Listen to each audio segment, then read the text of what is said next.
Hi everyone. So I am just in my new kitchen cooking.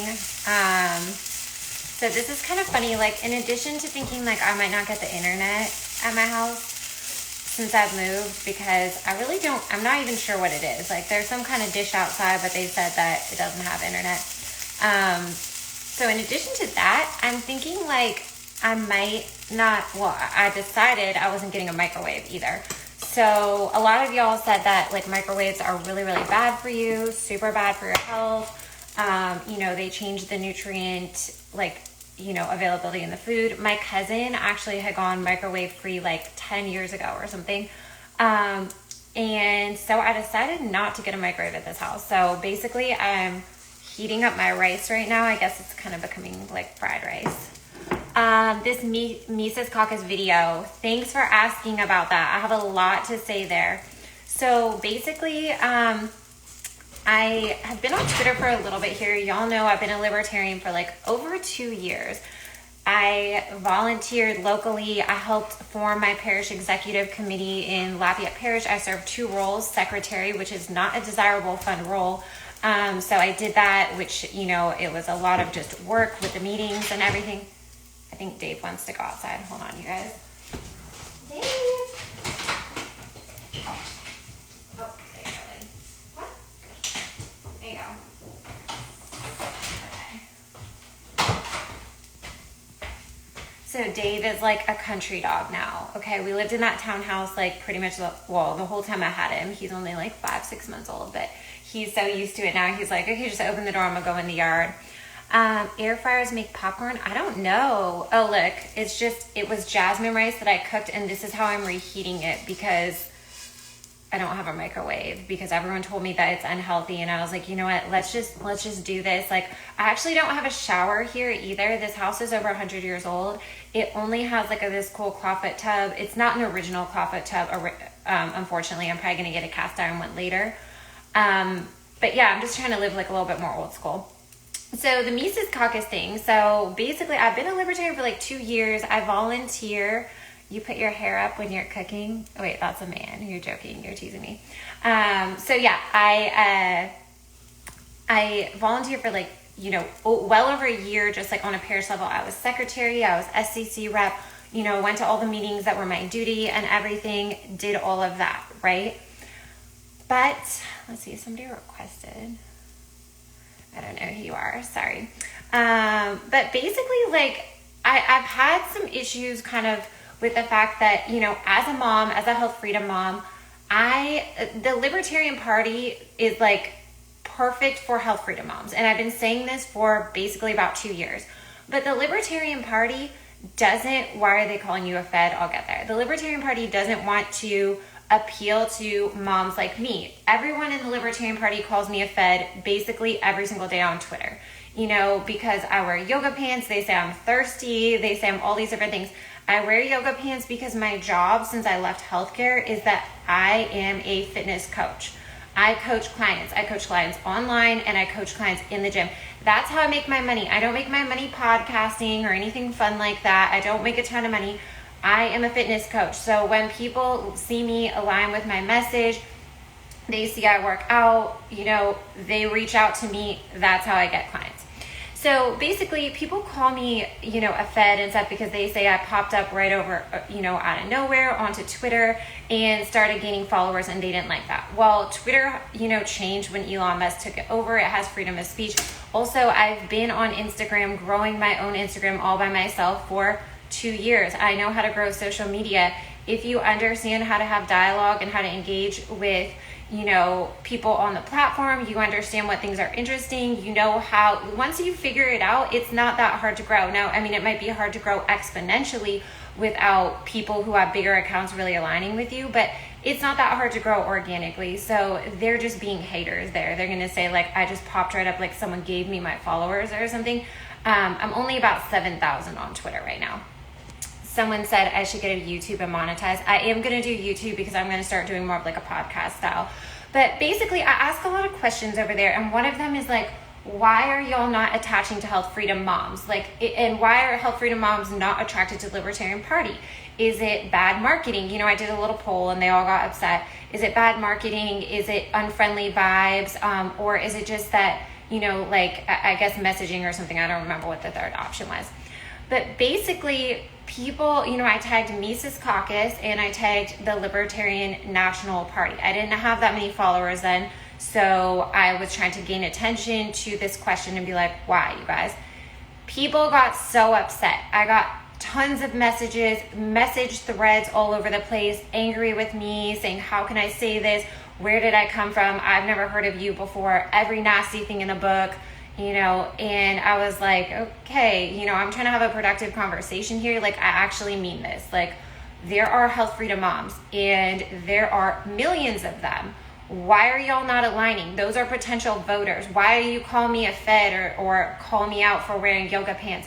How is that helping the movement when you know that there's like millions of other moms like me, that dress like me, that act like me, that really, really care about health freedom? And if they thought that you were the party that was going to bring it to them, they would 100% get on board. And they're better. Like, if you look at these wellness box moms, they are like, you know, a force to be reckoned with. There's so many of them. They know how to market. They know how to convert. They know how to execute on stuff. Get those moms. You know, you want them. You want them to be like, hey, I'm a libertarian. They're already pro-freedom. They're already pro-patriot. Why are you not attaching to this, you know? So that was basically kind of what I said. I threw out a couple of other things because people just started coming at me all sideways. You just want clout. You just want attention from the Libertarian Party National. No, I want a little bit of recognition because I've actually mentioned them in multiple things, including like a reel that got over 400,000 views. Like, I do spread the message of liberty. And the thing is that people don't want to align behind somebody who, first of all, doesn't give them any recognition. Second of all, calls them a fed all the time and says that they look thirsty because they wear yoga pants. And, you know, also somebody who's not actually winning, you know, like, what is happening? How are we going to actually win elections? Like, when my friends who are Republicans tell me, like, y'all are just stealing the vote, y'all are never going to win, like, it's just laughable. Like, what am I going to say back to them, you know? Somebody said Trump is leading the polls. What are you talking about? Tell me a little bit more about that. Okay, these are the social club members of the party. Because they can't pull off the yoga pants and or pull someone that looks good in yoga pants. Yeah, so basically nobody is voting for Trump vaccine salesmen. Okay.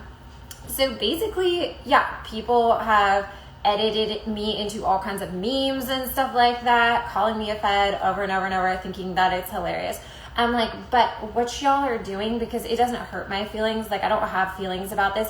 What I have is passion for a mission because of what happened to my son. And because of what healthcare has become, and because of what the country has become. So I don't care. I'm like, talk shit to me all day. It doesn't matter, you know? But what they've done is like literally proved my point. I'm like, you think I'm going to bring or try to bring one health freedom mom over here so you can call her a fed and tell her she looks thirsty because she wore yoga pants today? Or make fun of her because she's not like a typical looking libertarian? No. Like, why would I do that? That would be crazy. That would make me have problems with them. And P.S., I actually, when I formed my parish executive committee here in Lafayette Parish, we had, you know, one of the members of our caucus, I guess they call it, we caucused it, one of the members of our PEC was actually somebody that I brought. They were not a libertarian before. They became a libertarian. But what do you think happened? Well, the Libertarian Party, and it's not any different than it is now necessarily. I mean, I know there's the Mises Caucus takeover and stuff, but they felt like everyone's fighting, no one's getting things done. Like, that wasn't a great experience for that person, okay? And it didn't make me feel like bringing people over when everyone can get on the same page, when people are yelling at each other in, you know, in the meetings and stuff like that. And I'm not saying that that's wrong, because I like discourse, but you have to package it differently, because not everyone's a libertarian, like, to the core, like, they want to argue, you know? What's a health freedom mom? Well, health freedom moms do not believe, basically it's a ton of moms that say, like, they shouldn't be giving the V products to our children, making them mandatory, pushing those on our children, selling them out to big pharma, you know, lobbyists on both sides. And this is a huge aspect. You know, the Republicans and the Democrats are basically owned by lobbyists, you know? So there are a lot of moms out there that are very worried about this and pushing back. They also didn't think their kids should have to mask in school. These are huge issues. These are important issues. These are big pain points that are not being capitalized on. That's why I stick with my local affiliates, my campaigns, F all the noise inside the LP. Yeah, that's a good point. So basically, I've had some back and forth with them. I did have a good conversation with Maj Towery on here. It's saved on here. Y'all can see that. But I haven't been able to leave this alone because basically, like, the Mises Caucus blocked me on Twitter, which I'm like, that's weird because I actually said pretty good things about them. Like, whenever somebody said, like, well, the Mises Caucus is doing this, I'm like, yes, I do agree with that. You know, they've done a lot of good. I still think there's things that we could do better. I had spoken to Mike Heiss. That was good. But they didn't like the criticism. They didn't want me to criticize them. So I am going to do a whole live to dive into that, like the issues with the Mises Caucus and why I can no longer support them. Then there's another aspect. So people start talking about, you know, the old LP versus the new LP. Well, it's so much better now. You know, you're thinking of the old regime. We're the new regime. Well, y'all are the only ones acting like this when I bring up a little bit of civil discourse, you know.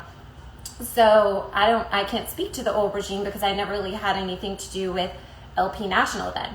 I will say that I think Carrie Ann Harlow's was part of the old regime and the new regime. I'm pretty sure. Like, I could be wrong. Somebody correct me if not. But I thought she already had an official role and still has an official role. And she's another person that's blocked me on Twitter because she likes to make jokes about autism, saying she was late diagnosed autism. And I say, you know, that's fine.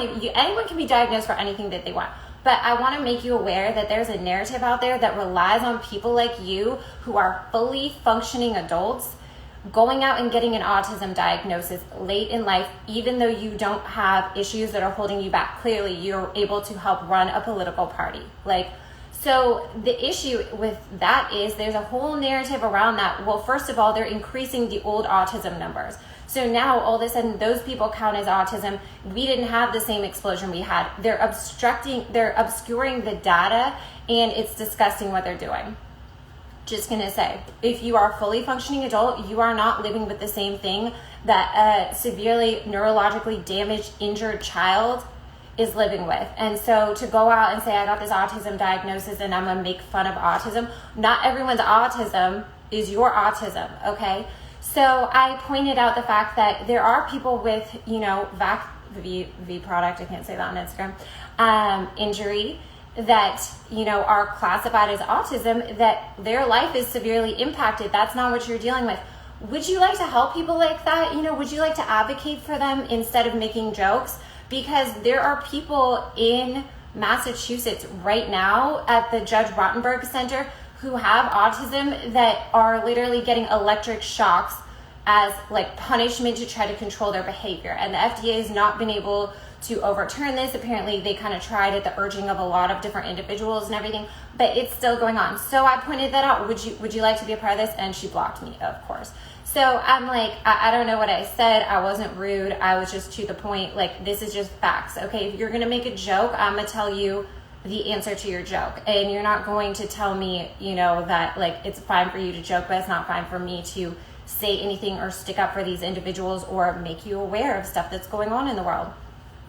So basically, my point is that the thing that kind of come up, and let's get this comment first. They don't want anyone else in the party that is not on their side, so they block. Exactly. There's gatekeeping happening, and this is actually probably worse than the LP that we had before, and it's very concerning to me because if they're going to block everyone, if they're going to block every dissenting voice, if they're going to band together, what do you have? You have authoritarianism. And if you know, and not to get too much into the points I'm going to make in this video, you know, on Thursday, but if you are a political party who stands on freedom and liberty, and then you treat dissenting voices in an authoritarian manner, how do I trust you to elect you? If you get in power, are you not going to act like an authoritarian? Of course you are. You just already showed me all your cards. If you don't like what I have to say, you're going to silence me. You're going to shut me up. You're going to make sure other people don't see what I have to say. You're going to try to get them to go against me. That is authoritarianism, and they are not acting like libertarians. No one will convince me otherwise. That is a major caucus. For them to block me, a registered libertarian, they're trying to silence my voice. For everyone to band together and say like anyone that speaks against basically the Mises Caucus is like, you know, going to be like a pushed out of the party. No, like that is not okay. That's authoritarianism. So anyways, I'll get into that later, but they claim freedom of association, but good point. It's not if you're a political party. Okay, freedom of association, yeah, if you're just like a random friend, but if you have if you are in the political party and you hold either a role, an official role, and now that person doesn't have access to you, or if you have a platform like you are the Mises Caucus, I can't even tell what they say anymore. Do you see what I'm saying? That's the whole point of the video I was going to make. I cannot support the Mises Caucus because I don't know what they're telling people. And that's just a fact. They could be over on Twitter giving y'all the worst advice in the world, saying we stand for this, we stand for that, we stand for this. That's why I can't support them anymore. Spoiler alert, it's not that big of a deal. Like, as far as I'm not saying that, okay, like it is a big deal, but it's not like I'm saying something nasty or smearing them. It's just a fact. How on earth can I support them when I don't know what they're telling non-libertarians, libertarians, basically everyone? So anyways, that's my point there, and I'll do a whole video on that, although this kind of became like a little ranty rant, like a whole video on this. But the other thing that came up was like the whole old regime stuff, and Nick Sarwark, I don't know exactly how to say his name, who was the chair of LP National. Every time you mention this guy's name, he's like the villain, okay? They treat him like he's like, who's the villain in Harry Potter, the person that cannot be named? They act like that. They absolutely lose their heads. Basically, every single libertarian, you know, oh, not as bad as Sarwark. Oh, what, you should have heard what he said. He said this, he said that. I'm like, well, we all like to discuss stuff. We all like to use examples that are colorful and interesting when we make our points. This is part of being a libertarian. It's part of being, you know, somebody who debates and everything. And so I'm like, you're going to give me a statement, but I need the context. Like, I'm not going to just take this on face value. I want the context. Were they using as an example? What else goes around this? So a couple of people sent me a video, and I'm going to make a whole reaction to this video. But basically, it's Dave Smith, and it's several years ago. I don't know if it was in 18, 15, somewhere around there. But it was Dave Smith and Nick Sarwark having a debate, and basically everybody had tried to sell me on, you know, this guy's a monster, he's awful, you're going to hear all the things he said. And I'm like, listen to it, you know, I listened to like half. I'm like, he hasn't said anything wild yet. Listen to like 3/4, realize that a lot of the things that they warned me that he said were taken completely out of context when they presented them to me. And then I listened to the whole thing, and I was like, this guy seems super reasonable. Now, was he super effective? I can't say that for sure. Like, I need to go back and look at things, you know, look at the data and everything. But I'm like, this guy is not the monster that they're painting him as. So then I start to get red flags. Like, these people also like to paint me as a monster just for asking questions. So then I start to really wonder who's right and who's wrong in this scenario. You know, how is the Libertarian Party going to shift if it continues with this kind of authoritarian mentality? Like, just because people say good things to your face about, oh, we like this, we like that, that doesn't mean the way they act is right. And that's what you have to look for. Like, and to me, the way they're acting isn't right. Because if you are a politician, and okay, just like basically think about this. The CDC blocks all its comments. Who on earth do we hate more than the CDC? Okay, because they block all their comments, they hand down authoritative measures, and they don't give a shit what we say. They do not care. And so when you start acting like the CDC by either blocking comments or blocking dissenting voices within your own party, you're neo-authoritarian, in my opinion, and I can't stand behind that. No matter how many times you tell me you're a libertarian, no matter how many borders you want to open or how many feds you want to end, what I see actually is what you do, and that's you block people when they disagree with you like a coward. So you said gotta go, Trump DeSantis. Okay, bye. So anyways, that's my point there. I'm gonna do a whole video on this, and then I actually have a follow-up live stream with another libertarian that's gonna happen on YouTube, like right after. Someone said do not do what? From what I've noticed, where our work was very reasonable, the Mises folks ran Joshua Smith against him for a chair and things got ugly. Well, Joshua Smith and I have our own issues because he's called me like an e-thought or something like about two or three times. And I couldn't find the first time, but I found one of the more recent ones. He's not on a podcast. There was like another guy on a podcast. All those people are just smearing my name for no reason. I'm like, I didn't say anything rude to you. I've never said anything rude to you. All I've said is that things aren't effective. Things aren't happening the way that they should. A lot of this stuff doesn't make sense. And it's basically like, and this disgusts me when people act like this, but they're basically like follow the plan type of scenario. This is like the same thing that like conservatives fall into when it's like the white hats are coming to save you, follow the plan. I'm like, well, I have questions about the plan. Okay. I'm a voter. I'm a registered libertarian. I'm a person who's volunteered a lot of my time. I have questions about the plan, and I have a right to have questions about the plan. And if I can't question the plan when you're just a political party trying to get in office, how are you going to treat me when I'm a voter and you are in office and you're getting lobbying money and stuff? No, like full stop. That's not right. So let's see. I agree. They need to reach out to you and have some, they seem to have a winning message. They're not going to be able to reach out to me because they've exposed themselves as authoritarians. If they cannot figure this out, like I will have nothing to do with them. To be honest, I'm not here to make friends, okay? Like I don't need friends. I don't need people to do podcasts with. I do not make my money like that. Like I'm not just sitting here like, oh, well, having a libertarian podcast is really lucrative and fun for me. So I don't want other people to come along and say something that I don't like that messes with my friends, and causes me to possibly lose money, clout, a little bit of perceived power, anything like that. I have nothing like that. And that's why they don't like me. That's why they don't like the fact that I'm talking about this, because I'm like, I am just a regular libertarian. I'm a mom. My child was injured by vaccines. Like, I'm gonna get in trouble on Instagram for saying that. But yeah, my son was injured, and you're gonna come along and make it seem like the feds put me up to this. Like that's absolutely ridiculous and stupid, and I get it that people do not I get it that they want to basically they feel like they have power right now and they want to keep that. They don't want dissenting voices. They don't want to be questioned. They don't want those things.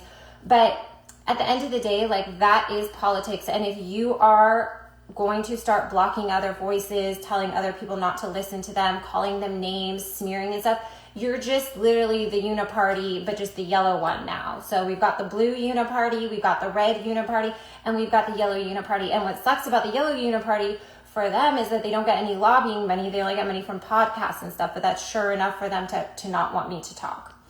So, shout out? I don't know what you mean exactly. So anyways, so that'll be happening.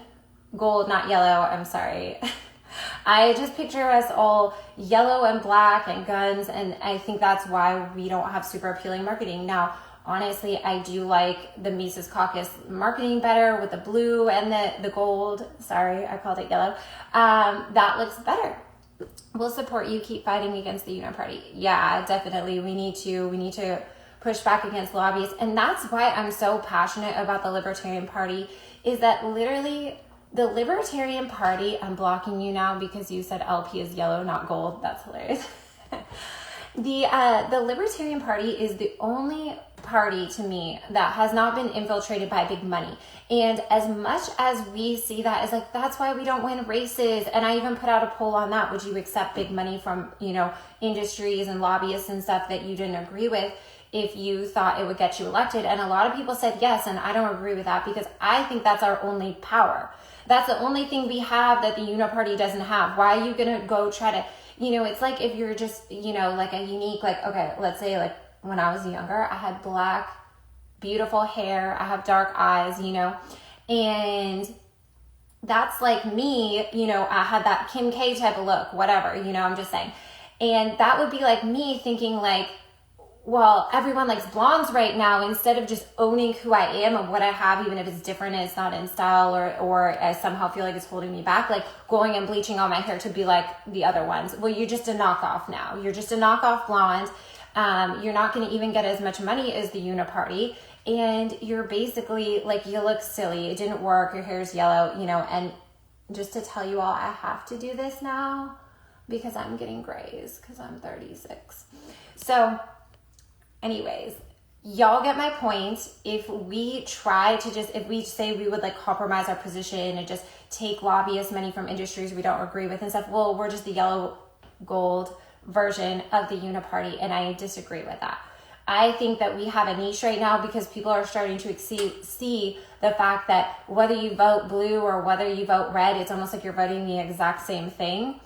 I think that this is like a moment in time, again, like one we might miss, where if we really say like, you should vote for us because we do not accept lobbying money. That's not something we have. We have other ways of fundraising, we'll have to figure that out. Phone baking, other ways of, we have all these great podcasts, and that's how we're going to get in front of people. We're going to try to get with the biggest podcast. We're going to try to get, in front of as many people as possible and appeal to them. If they took that route, then I think they could actually have a chance, but just trying to be kind of like, play it both ways, or be like, we're kind of going to just be like them, or not capitalizing on that huge difference that really is the only thing that sets us apart is, again, it's like a disservice. So I appreciate y'all for hanging out. I'm going to try to eat this rice and steak really quick before I go pick up my son. And then the weather is supposed to be bad. There's a storm coming. This house has been through 100 years of storms. I love this house. It's so much fun to live out here. We're like full on in the country now. Hoping we don't lose power. What's the steak look like? I mean, don't look at it too close because it's kind of over. I think it might be, it looks pink in the middle, but you can't really see. I regret not voting gold in 2020. Never again going back to Republican Party. I voted Libertarian for the first time in 2020. I voted for Joe and Spike. I actually say that you like well done steak. That makes you an outlier. I've actually been thinking about, because I've been watching different podcasts and videos and stuff like that. And I'm pretty sure like Spike, he is one of the smarter, more level-headed, and not that that's like an outrageous thought. Everyone thinks that Spike is super smart. He's, he understands the issues very well. He's very well spoken. He's very appealing. But I think that Spike is probably like our best person in the party to be like kind of like the face of the party, if that makes sense. But I do think that a lot of the imagery around him is still very yellow, black, guns, and they're going to have to upgrade that to show what a great candidate that he could be in the future. Met Spike at a protest, solid dude, needs Spike, Larry Sharp, Justin Amash. Yeah, Larry Sharp, just so y'all know, y'all might not know this, but I'm actually going to be on with Larry Sharp on his panel on, I believe, February 13th. So that's going to be pretty exciting. I don't know who else is going to be on the panel. This could get kind of interesting since so many people hate me. But I think it'll be pretty fun. Larry's been nice. What Joe said, didn't know that about Spike. Oh yeah, Spike, Larry Sharp, Justin Amash. Yeah, Justin Amash, I agree with him. He again says like we need to basically get libertarians elected. Which is the goal of a political party. He's also very mainstream. He's obviously actually been elected. And really quick before I wrap up, I do want to say, oh gosh, I'm going to do that whole reaction video on the Nick Dave debate, and I'll touch on this more then. But I think it's interesting because I really believed that Ron Paul actually won some of his elections as a libertarian. And I was shocked because I was talking to someone the other day and they were like, no, I'm pretty sure he always ran as a Republican, even for House, right? And I was like, no, I think he won maybe some, and then I feel like he won some of his House elections libertarian, but I kid you not, I looked and literally he won them all as a Republican. So I love Ron Paul, love everything he stands for, I think he's amazing, but it's a little demoralizing to realize that the most successful figurehead, in your party, the person everyone looks up to, yeah, he ran for president LP in 1988, but I'm saying he didn't win. He didn't win any offices as a libertarian. he's an American treasure. He is not a libertarian. Yeah, and that's what was really, that changed my mindset a lot, because I was like, wow, I thought we had Ron Paul. Like, I don't know where I got my wires crossed on this, but literally he is not a libertarian. Like, he never held office as a libertarian, and that was like very demoralizing for me to realize, very humbling to be like, our work, the job we have to do is actually like much more massive than I thought. But I still think that this is a moment in time when it could happen. But I also think that, you know, there's elements going on. And like I said, I'm a scrutinize Dave, I'm a scrutinize Nick Sarwark in that video, but I have a lot of thoughts there, and honestly, they're not the thoughts that people want me to have. Like, they're not. And my thoughts are never going to be the thoughts that people want me to have. My thoughts are my thoughts. Like, they come from the fact that, and people, all day, people can outread me. I've read all kind of subjects. Like, I practice medicine. I know a ton about fitness, all kind of stuff. I've read about history, all those things. But I am definitely not, you know, I also like self-improvement stuff, different things like that, all kind of podcasts. But I am not someone who's read like every single one of these great libertarian minds. But that's because I actually don't even want to. So when people are like, did you read this person? Did you read that person? That's actually not to me that important as what is going on right in front of us. And it's very easy to look at things and tell yourself, is this libertarian or is this authoritarian? You know, is this furthering freedom or is this curtailing freedom? Like, to listen to somebody else who had grand ideas like 100 years ago and stuff, that is good if you're still trying to figure out like where you basically stand in a political climate, I would say. But I don't think it's that necessary. So, I mean, there is probably more reading I need to do and everything like that. I do listen to Ron Paul's Liberty Report, you know, like I hadn't as much lately. I listened to it a lot for like probably in 2020. But basically, I think we look at the world, we make evaluations, and that's how I move now. And no one's going to tell me otherwise, or that I didn't read enough books to make decisions about what I'm seeing happening in front of me. That's gatekeeping again. That's just like people do when they say like, oh, well, you're not a doctor, so you can't like make decisions about your health care or things like that. No, like that's not true. You have a brain, you have resources, you can see what's happening around you, you can put ideas together. And it's, you know, it's the same thing for this. So I like Ron Paul. By being a Republican, he can get more of his libertarian ideas taken more seriously. Yeah, and there's nothing wrong with that. But as a political party, if our goal is to get people elected, then you do want libertarians elected. I ask myself, does this grow the government to decide if something is libertarian? Yeah, and I think that the best focus would always be laws should be for the government. Like, we only need so many laws for us. Most of the laws we need is just like, don't injure people, don't steal their stuff, you know, maybe don't go build your house on their property because that's basically stealing their stuff, you know, things like that. Those are the laws that we need, okay? What else? Someone else name me another really important law for us. But the people and entities that need laws is government. So government can't step on you. Employers like corporations and stuff like that. I don't prescribe to it's a private business. That's one of those losing libertarian arguments to me for them to say like, it's a private business. You know, it's like a freaking hospital that follows like all these different rules from different governing bodies and things like that. And they're going to say, you know, if they mandate the Poke, then they're just a private business. No, they're not, first of all. But second of all, even if they are, that's a law that we should have against. Like, your private business is not an individual person, and it should not be able to force someone who works there or ask somebody that works there to put a substance in their body. That would be a law that I do think that we should have. That's protecting the individual from something more massive than them, or they're losing their livelihood over something that is ridiculous and dangerous. Private business should have to operate. Respect to Constitution, respect to bodily autonomy, like that's stepping all over bodily autonomy. So no, I don't prescribe to that. Same thing. Okay, so here's another issue libertarian-wise I've had with the borders, like before I leave. The borders are a huge issue for me because, okay, you can't really have open borders. They want to say like open borders, we should have open borders. Well, what is an open border? Okay, like I live out here in the country. I can tell my neighbors, like, you can come over anytime you want to my house. No rules. You know, you can come play, like the backyard isn't even fenced. You can come play football over there. If you want to, invite as many people as you want, it doesn't matter. Like if you want to grow a garden, that's cool. I can do that. This is my property, right? But that doesn't change the reality of where that property ends, okay? And the reason for that is because the person that lives next to me decides where their property begins, and I can't expect them to have the same rule. That is a boundary issue. That becomes, again, authoritarian in a different direction if I'm telling them, I let you on my property, so you have to let me on yours.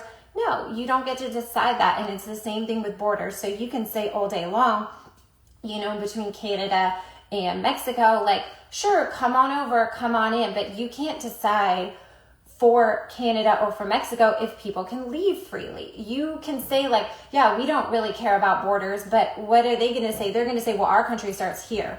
Okay, well, your country ends there then, okay? Like, you don't get to encroach onto them. All you have at that point is the ability to allow them to take more and more of your country. So it doesn't make any sense. That's private property. Border is public. That's why libertarians advocate for privatization. Yeah, but you can't change whether Canada is going to have a public border.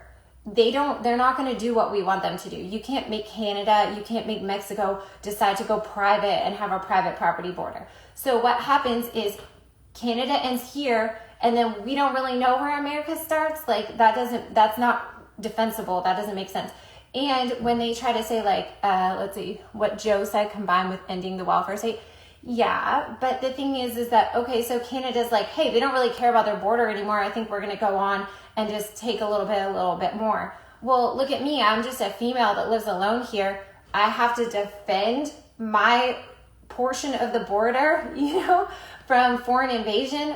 Well, that's not going to work out. So I guess then they'll just roll me over because I'm not really, you know, I don't have tanks and guns and stuff like that. And then they'll just wait till they get to the next person's property. Then that person has to like hope that they mobilized enough forces. Like, I'm just being realistic here. And I like all you guys. I like the ideas and stuff, but I don't think this is a realistic idea. I think in some ways, as libertarians, we still have to live in the world that we live in. And also, my other concern with getting rid of borders is that it sounds very globalist. And when I brought that up on Twitter, some people basically said that there's not that much wrong with being globalist, which is a little scary to me. That's why libertarian has to be pro-freedom ever. Yeah, but if people have the freedom to live however they want, then Canada doesn't have to be pro-freedom. They can be socialist. They can be anything that they want. They don't have to be what we want them to. And that's the problem. So borders to me is like a non-negotiable. You can have your free society, just like my house. You know, I can run my house any way I want. I can let my son sit on the table and color on the wall if I want. But that doesn't mean they're doing that in the house next door. And I don't get to decide for them. And same thing with the school. If I send him to school, you know, even if it's a private school that I picked or whatever, I don't get to say like, now you're going to live like this. Like they might say like, no, we do it like that. And I can either send him or I don't. But the thing is that we can't really decide for them. If it's military invasion, then the federal government gets involved. Well, how are they going to know where the property line is there? So there is a federal government and they're going to protect my property line from foreign invasion. But basically I decide who comes and goes. I guess like it's one of those things where I'm just like, I think it's setting us up for failure. I don't think it's the biggest, but probate militia is the libertarian solution. Yeah, but again, like I think in some ways we need to work with the framework that we have because that's not where we're at right now. But I have a lot of other ideas about this. I got to go, you guys. I'm about to hop in the car, got to run off. But thank you all so much for this dialogue. This was really fun.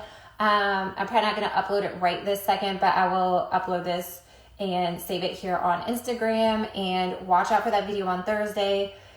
And let's see, I might end up, and then I'll have a YouTube live afterwards with a Mises Caucus member. So that should be really fun to have kind of a back and forth with them.